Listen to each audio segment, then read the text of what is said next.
Today we are going to discuss the second part of the cultural theories lecture. Basically, there are many theories which can fall in within the broad ambit of cultural theories. So we are going to discuss a few theories related to this particular aspect. So cultural theories are important to understand the society, because culture today is both ordinary as well as complex. It influences people's minds, and it kind of signifies the types of cultural artifacts as well as discourses about the kind of phenomena that takes place within a particular society.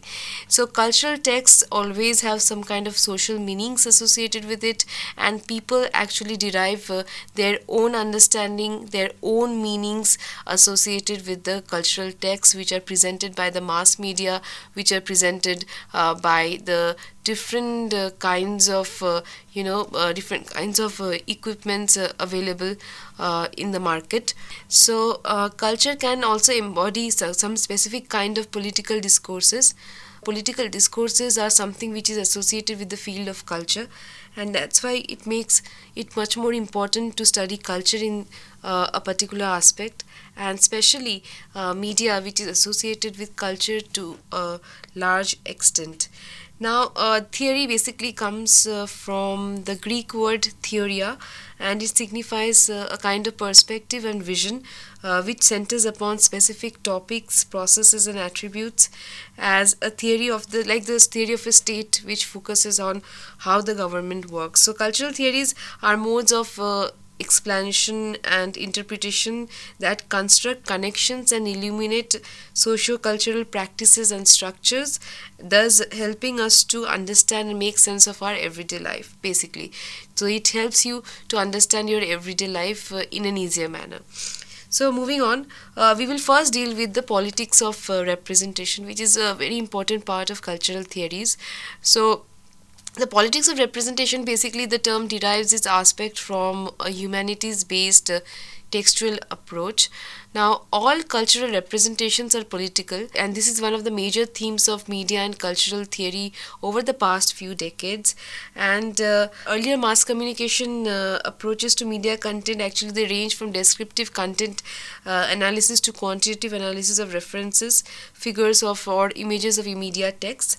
Now, basically cultural representations are never innocent or pure, however they appear to be. Maybe it appears that media is not taking a stand, but it is of course making a particular kind of stand, taking a set, representing particular group of people, ignoring the other one, which is not directly evident, but it is something which it is doing in a very careful and indirect manner. Basically, early interventions concentrated on primarily images of particular social groups, decrying negative images and affirming more constructive ones in case of media. And in the 1970s, a more sophisticated analysis began emerging on how texts actually position the audience members of the society.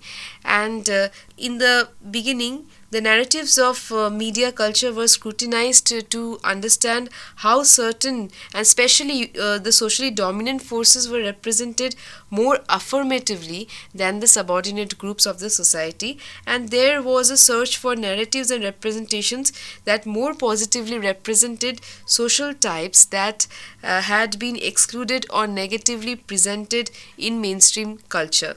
So, audiences also in the 1980s, there was a turn which took in the sphere of politics of representation studies related to that, where actually theorists started to study the audiences, and basically they tried to understand the complex notions of the politics of representation and the construction of meaning by stressing how audiences could perform oppositional readings, reacting negatively to what they perceived as prejudiced representations of their very own social groups, thus showing themselves to be the active creators of meaning. Culture basically was seen as a field of representation. Culture and identity were regarded as something which is constructed and artificial, film, television, music, and all assorted from a cultural forms were interpreted as an arena of struggle in which representations transcode the discourses of conflicting social movements, and there were calls for some kind of an alternative stand on the voices which were gaining prominence in media, and creation of oppositional subcultures was something which was asked by the theories to be created at that particular point of time. So at this point of time we see that there was some groundbreaking work which took place, especially in Frankfurt School and British cultural studies, as well as studies in French structuralism and post-structuralism. All these happened to actually give voice to an oppositional stand, oppositional view of the kind of research work, of the kind of things which were being shown and portrayed in the media. Now here we can take an example of an essay which was written by Laura Mulvey in the year 1975.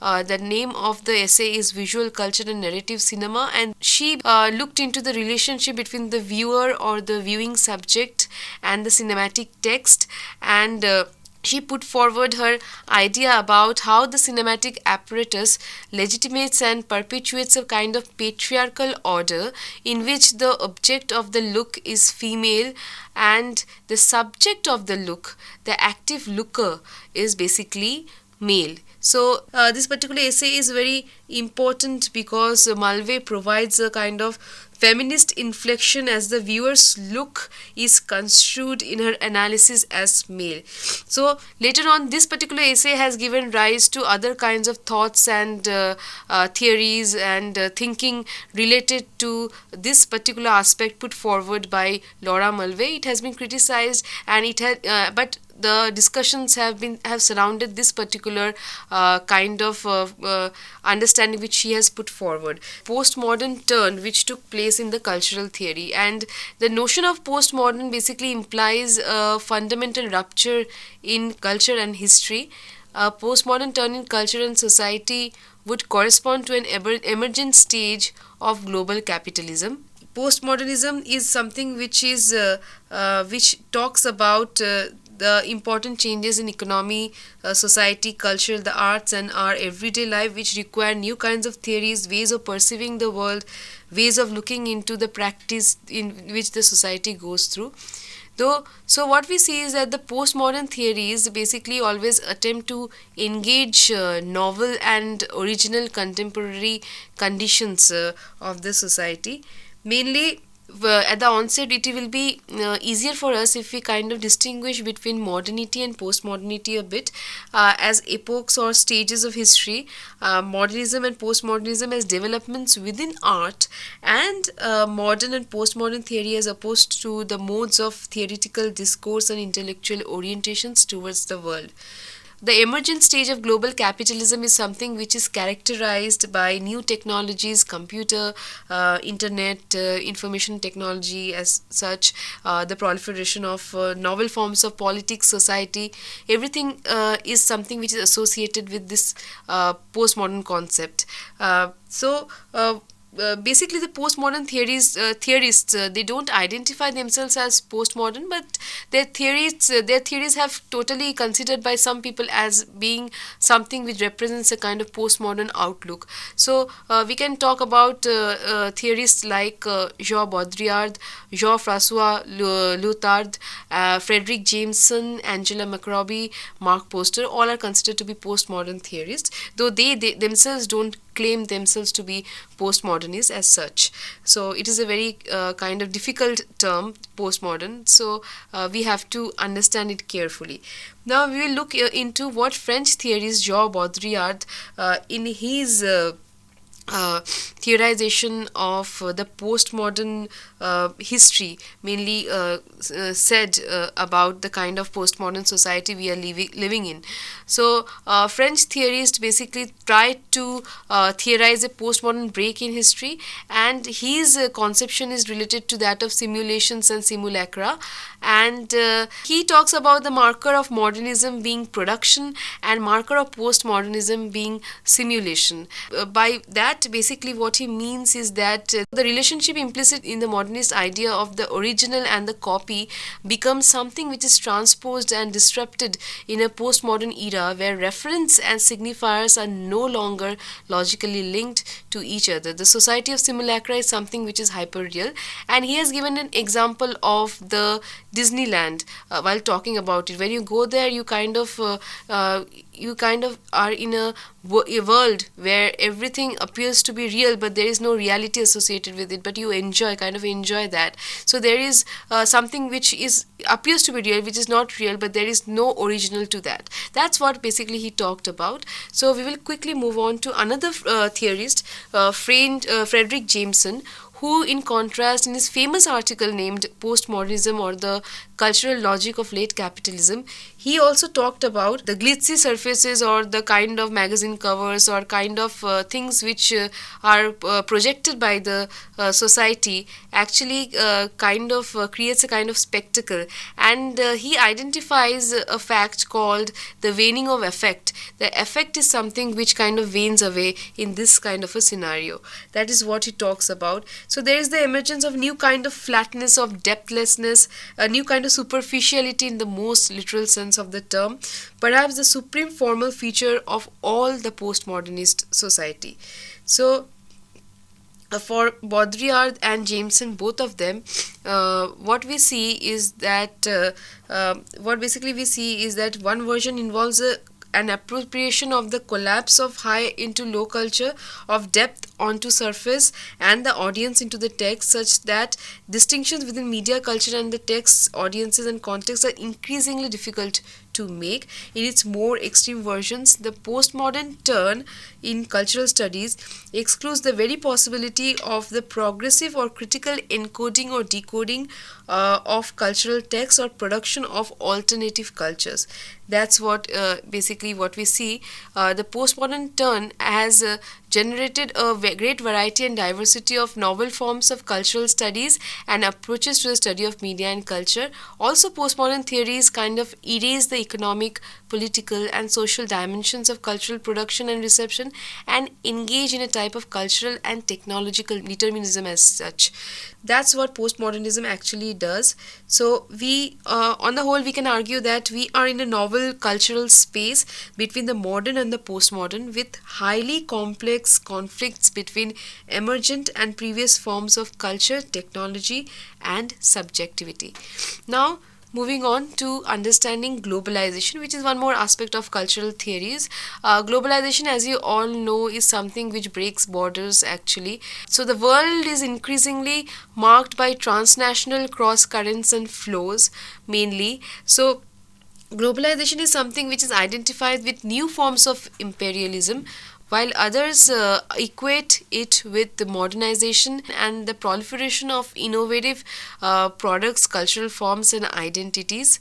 So globalization, if we look into what Arjun Appadurai had said, he argues that the global processes involve mobile texts and migrant audiences, cross and trouble the borders of the modernist nation states, unlocking a global imagination that opens up that possibilities of new forms of identity, solidarity, and politics. So Appadurai, yet he does not present us an uncritical and idealizing vision. The flows that crosscut the globe as sometimes violent and repressive, at the same time democratic as well as progressive.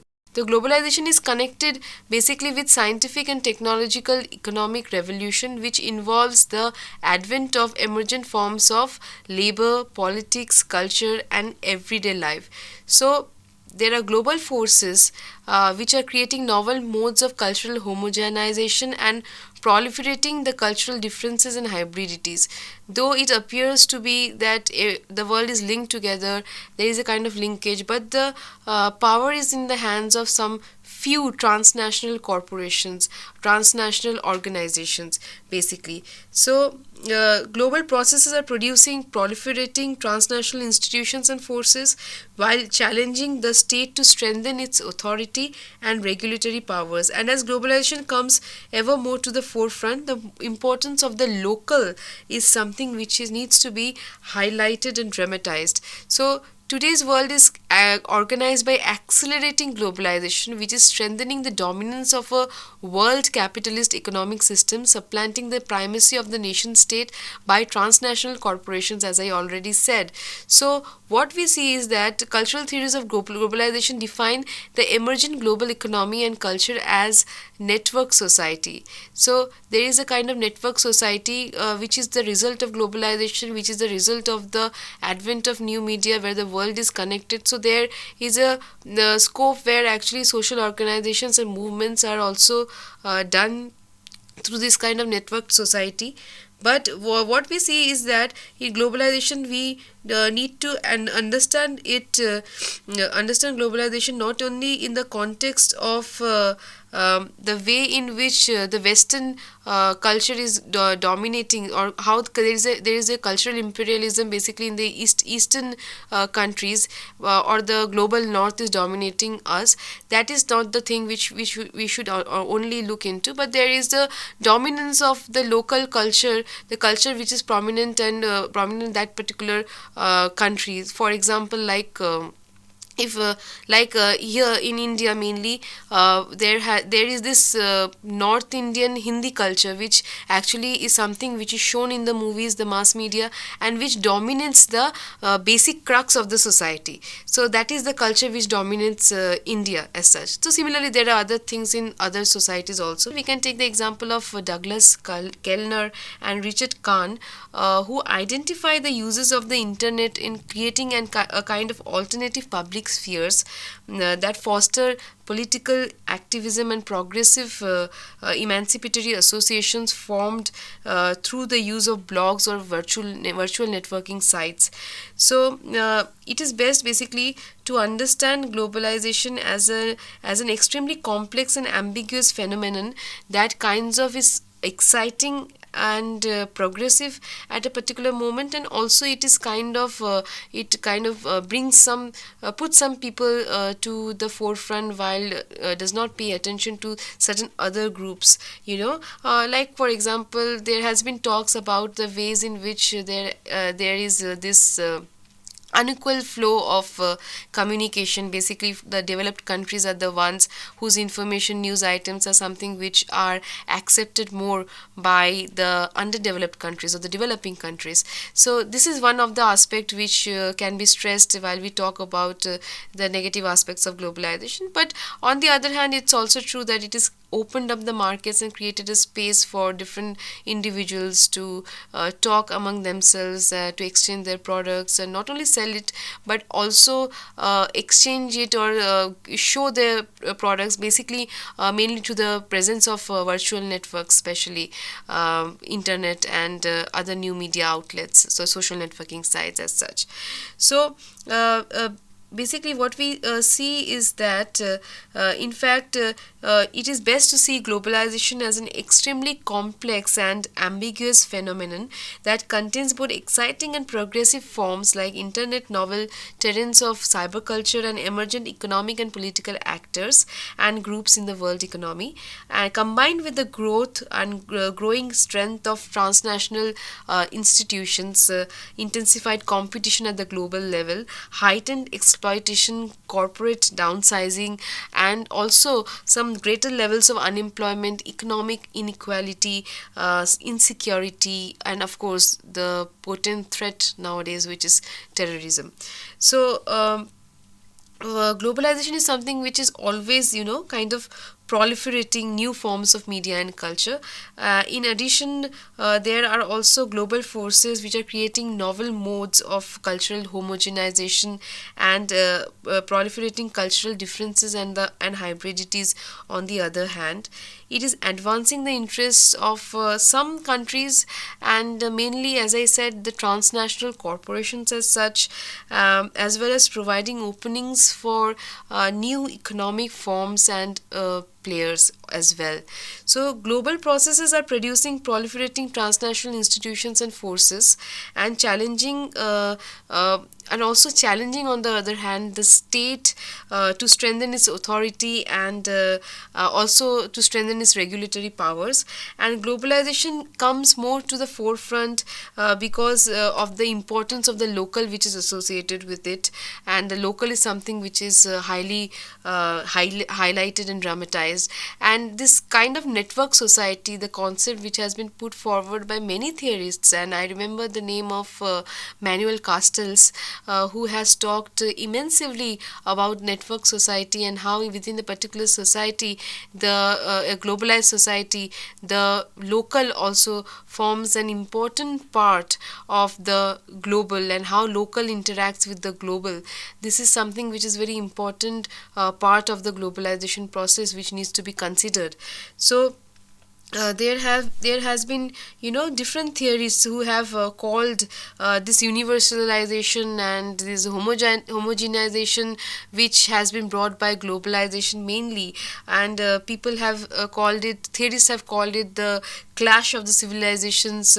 And also Hart and Negri have called globalization as the empire in their famous book called Empire, which was published in 2000, as producing evolving forms of sovereignty, economy, culture, and political struggle that unleash an unforeseeable and unpredictable flow of novelties and surprises and also upheavals. Now, in addition to supplementing the negative view, globalization critics also assert that globalization produces a kind of decay of democracy, a cultural homogenization, as we have already talked about, and increased destruction of natural species and environment. So, some imagine the globalization project as inevitable and beyond human control and in intervention, whereas others kind of think of it as generating a new conflicts and new spaces for struggle, distinguishing between the globalization from above and globalization from below. And in conclusion, basically, what we can say is that we are currently living in a proliferating image and media culture in which new technologies are kind of changing at each and every moment, and they are changing the dimension of our economy and our personal identity. So in this contemporary media and consumer culture, basically fresh critical strategies are of course needed to understand the cultural text. Also, we need to explore and understand the emergent cyberspaces and modes of identities, interaction, and production that are taking place in the rapidly exploding, global culture. And in order to adequately understand this kind of media and cultural phenomenon, we require some kind of contextualization. We need to put it into a proper context so that we understand it in a proper manner. Also, cultural theories focusing on cultural and media studies in future should look closely at the development of entertainment and information technology industries, the mergers and synergies which are taking place right now at this particular moment, the synthesis of computer and media culture that are being planned and already implemented, and also the emergent wireless technologies. So those kind of things also need to be put into the understanding of cultural theories in order to understand the way the society is changing and making a change in the minds and lives of millions of people worldwide.